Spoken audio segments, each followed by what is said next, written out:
Alright, everybody, good morning. Okay, so today is going to be a really easy day, okay? Now, I'm just going to bring the board over here because I have a couple of things that we're going to be doing today, okay? And then after today, things will get into the normal routine with all of our categories.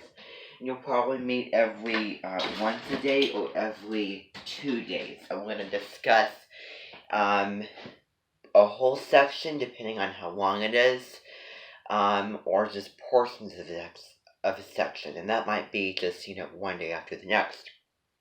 So we might read a little in there, depending on how important the information is. So you have a couple other ed puzzles. So you have All About Aries, which is two men talking about the sign. Then you have this lady who is whose name is Michelle Knight, and she is an Aries herself. So she can speak about this firsthand, about all about Aries. And then there's also a video as well, which is Aries, Your Secret Superpowers, which is going to get into the superpowers and why is Aries so special. She does that for all the sun signs. Then there are 2 impressions of Deborah Silverman acting out Aries, and also I've linked a little teaser into just the basics and gist of Aries as well. So there's 2. There's one that is the old one, where she's in front of the audience, which is more dynamic, and then there was a calmer one, which is the new one. So there's one where she's sitting in front of a curtain on a stage, acting it out with a focus group, and then there's another one where she's in front of a board and a picture with the symbol of the sign. Okay, so those are your ed puzzles that you need to get done. So today, I'm going to finish going through the different houses. Then I'm going to give you time to work on the next drawing and writing project, which is going to be the element of fire. So how does the element of fire appear in your life? And you're going to connect that to the astrology, and I'm going to go over it here when we get to that stage. And then for the remainder of our time, you're going to have some time to work on your Aries in my life, okay? Because I really want to allow you all enough time to get that accomplished, because it's due on the 7th, okay? So that's what today's gonna look like. So I really don't care if you want to open your books or keep them closed. That is fine. All we're gonna do is we're gonna resume talking about the different houses. So we've talked, okay, so now we're going to talk about the 9th house. So that's where we left off. So the 9th house is ruled by Sagittarius, okay? And I might even write this on the bordondo for you. I'm going to, on the El Pizarron. Okay, so I'm going to just erase this so that I can write just kind of the synopsis of all the different houses and what signs and rather planets that they rule and their names. So the first house, Self, Aries, Mars. Okay, so the first house is the house of Self. It is ruled by Aries, which is ruled by the planet Mars. Okay, the second house, Material, ruled by Taurus, which is ruled by the planet Venus. Okay, now then the third house, we'll just put that to shorten it up, is the house of communication, Com. That is ruled by Gemini, which is ruled by Mercury.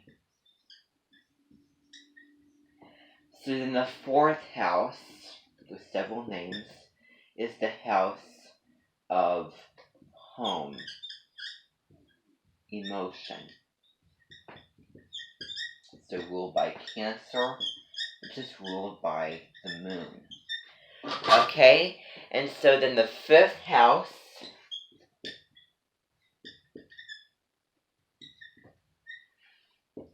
that is the house of self-expression.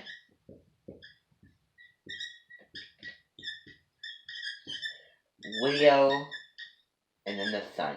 Okay? The sixth house.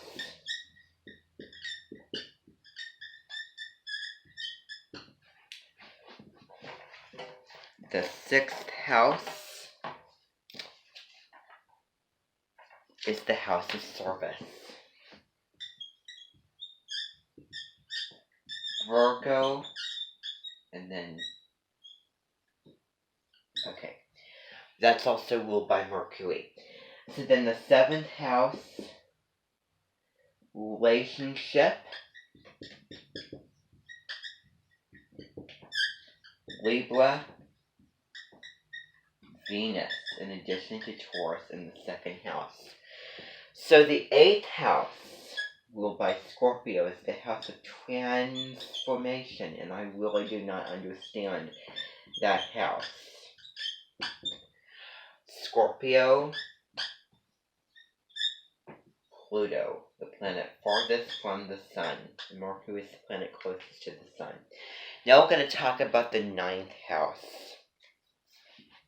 So higher learning, higher, deeper learning. That is ruled by Sagittarius and Jupiter. So Sag, Jupiter, okay? So, this is basic astrological information here. Okay, so now we're going to talk about the ninth house, okay? And please do not run out of memory for me. So the house of higher learning. So, an original thinker and lone scholar, you likely benefit from ambitiously pursuing activities, expanding the horizons of your mind and your world, much like you're doing in learning with astrology. How might your new discoveries of Aries spark a deeper commitment to your astrological studies? Okay, so it's all about higher learning. Astrology is all about that higher order thinking, understanding who you are in with the heavens, and the universe and the stars. Big ideas, right? Which we're going to skip down to the 11th house, which goes with that, which is the house of community. Okay? That's ruled by Aquarius and Uranus. So idealistic and innovative, creating and thinking up new ideas. You likely benefit from surrounding yourself with ambitious and forward-thinking communities. Okay, wanting to take on a lot and forward-thinking. How does Aries stimulate inspiration in your life? How might this book guide you toward awakening the vision you hold for yourself and humanity at large? So it's understanding yourself, and also how to better help the community by this understanding and appreciation of astrology. So how might it help yourself, and also thinking of humanity and community? Aquarius is the humanitarian sign, okay? So the 10th house, which is called the midheaven, which is the house of vacation. Oh, I call it the house of your purpose, the house of career, which is ruled by Capricorn and Saturn, one of the most interesting planets ever. Fascinating. The Aries zodiac was directly above you in the sky at the time of your birth. This book may call upon the most moral and public version of yourself. That's Capricorn, public image. How does the Aries archetype act as a resource for stepping up to the podium of your own personal empowerment? So getting empowered and, understanding morals and ethics and, really representing yourself with this knowledge. To understand who you are. What is your purpose? Well, you hear all of those things. The 12th house is the house of the unknown. That is Pisces, ruled by Neptune, the house of the unconscious mind and abstract thought, of imagination, of kind of, swimming away from reality and your dreamy mind and imagination. So, Aries dwells in the final house of your chart, indicating the end of karmic cycles. So, okay, I didn't make this clear. So, this is, this whole thing about the charts, and why is it in this book? Well, you might have Aries in one of these 1 through 12 charts, and it's telling you what you need to do, where you're going to go, use this book to do what, and, explaining that placement in whatever house. So in order to be here, you have to have it in one of your 12 houses, okay? So, indicating the end of the karmic cycles. At times, your very sense of identity may feel alone or lost in the world. No, you might sense Aries to be quite more ethereal or mystical than the rest of us.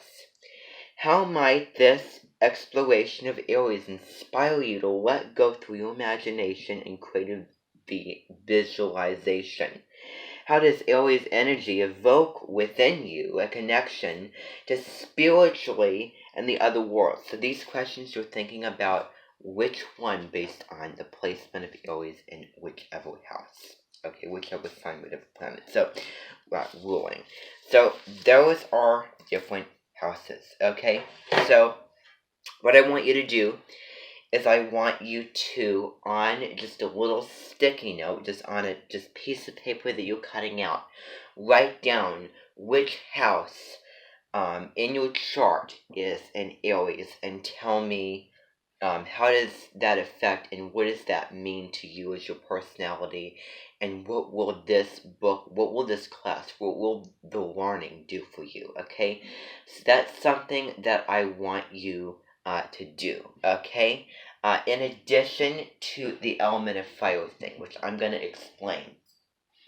So, you have all of this time to work. I'm not going to be standing up here talking with the exception of what I'm going to tell you right now. So again, you can do anything you want. You can get online and make a presentation on it. You can make a poster and draw, or you can take images from the internet. You can make a brochure or something, like, on a Google document. I don't care. The world is your oyster, okay? But what you really need to remember is tying fire and where and when you encountered it in your life. How did it make you feel? What was that encountered? And then applying that to astrology, okay, of what we read about the element of fire. So, does that sound clear? Okay, so applying it to a sign. Excellent. Okay, and then on your Aries